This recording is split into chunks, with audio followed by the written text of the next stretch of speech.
waktunya pada malam hari ini hadir ke acara penyuluhan pada saat ini. Sebelumnya perkenalkan, nama saya Kaul Bairi dari Politeknik Sentra Industri dari jurusan Prodi Farmasi.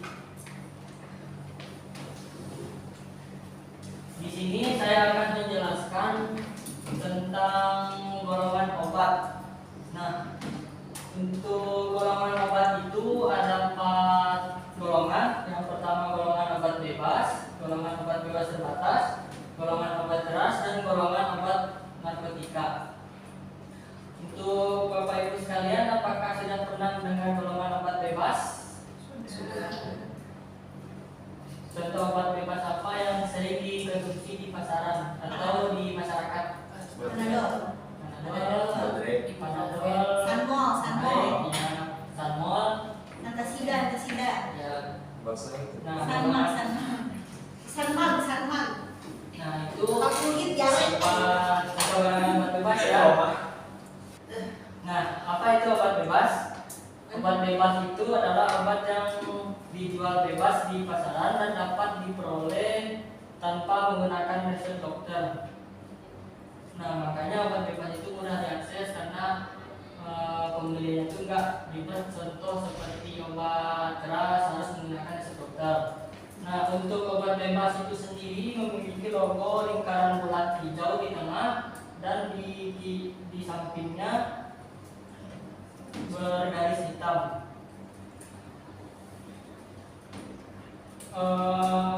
Apakah penggunaan obat bebas itu jika dikonsumsi berlebihan bisa menyebabkan atau berbahaya? Nah, obat bebas itu meskipun mudah dibeli atau tanpa menggunakan resep dokter, bukan berarti kita bisa mengonsumsinya seenaknya. Penggunaan obat bebas berlebihan dapat menimbulkan berbagai risiko penyakit bagi kesehatan kita.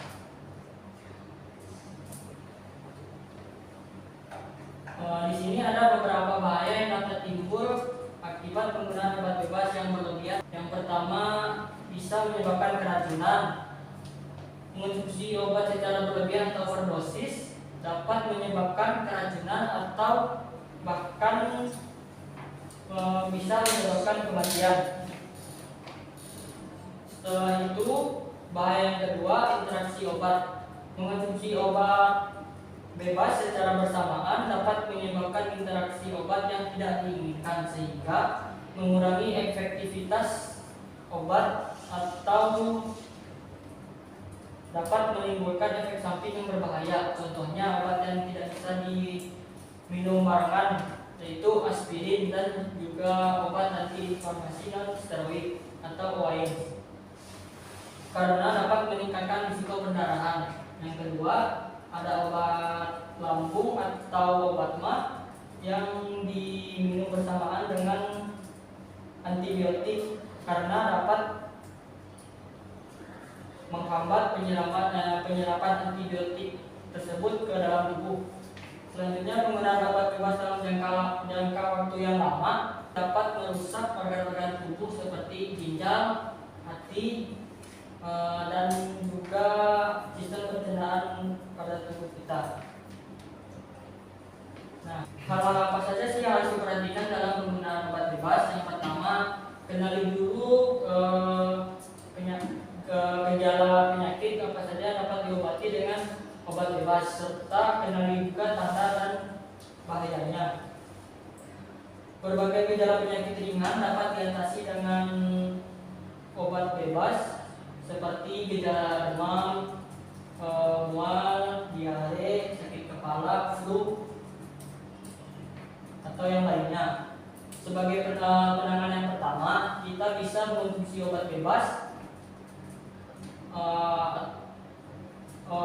jika penggunaan obat bebas 1-3 hari tidak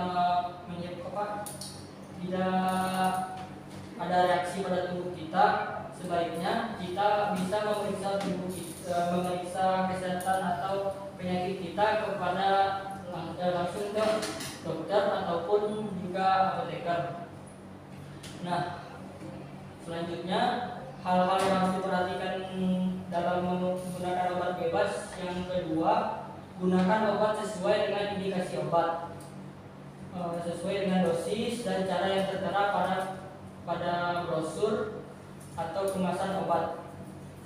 Penggunaan obat sesuai dengan petunjuk akan menghindarkan pasien dari risiko terjadinya efek samping dan pasien akan memperoleh khasiat obat.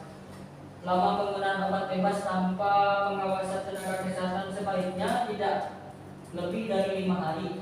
Nah, jika lebih dari 5 hari tidak ada perbaikan, sebaiknya kita bisa memeriksa ke fasilitas kesehatan terdekat.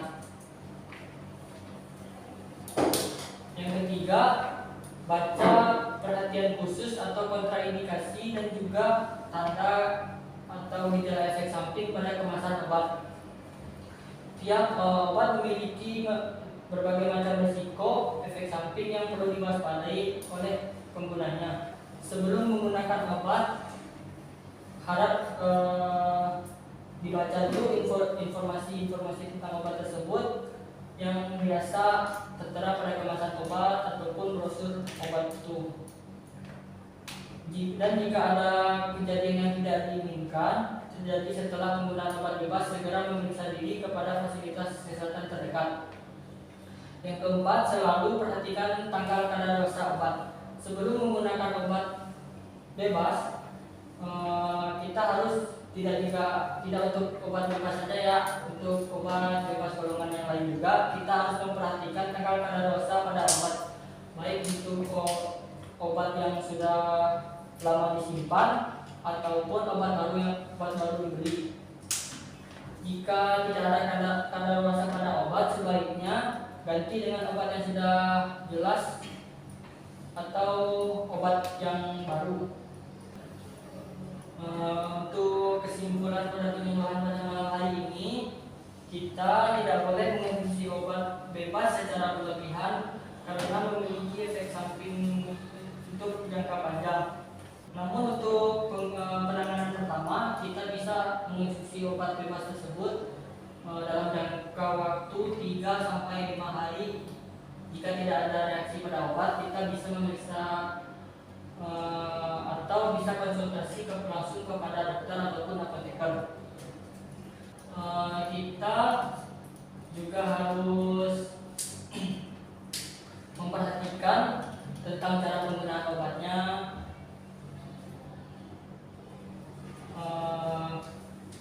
Kenali dulu penyakitnya sebelum menggunakan obat tersebut, sebelum menggunakan obat bebas, dan juga membaca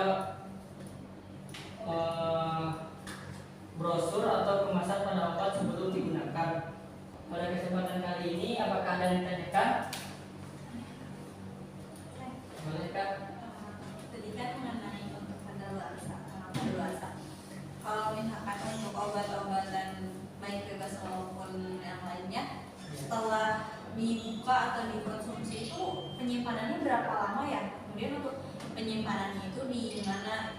Terus kalau misalkan emang belum dibuka, apakah kadaluarsanya sama atau tidak? Kalau udah dibuka, apakah kadaluarsanya sama atau tidak dengan pada yang tertera pada kemasan? Oh, berarti penggunaan obat setelah dibuka, tanggal kadaluarsa obat setelah dibuka dan sebelum dibuka. Sama. Baik untuk sirup ya? Baik sirup maupun tablet. Baik untuk penggunaan obat sirup setelah dibuka, jangka kadaluarsanya itu sebulan setelah dibuka ya. Nah, untuk penyimpanannya jangan disimpan di kulkas. Untuk sebaiknya disimpan di tempat suhu ruangan. Untuk expired yang belum dibuka biasanya ada tergantung di kemasannya. Di kemasan luar itu biasanya ada tanggal kadaluarsanya berapa, dan tanggal produksinya itu kapan. Baik, terima kasih. Apakah bisa jawab? Dan Apakah ada pertanyaan lagi Kak?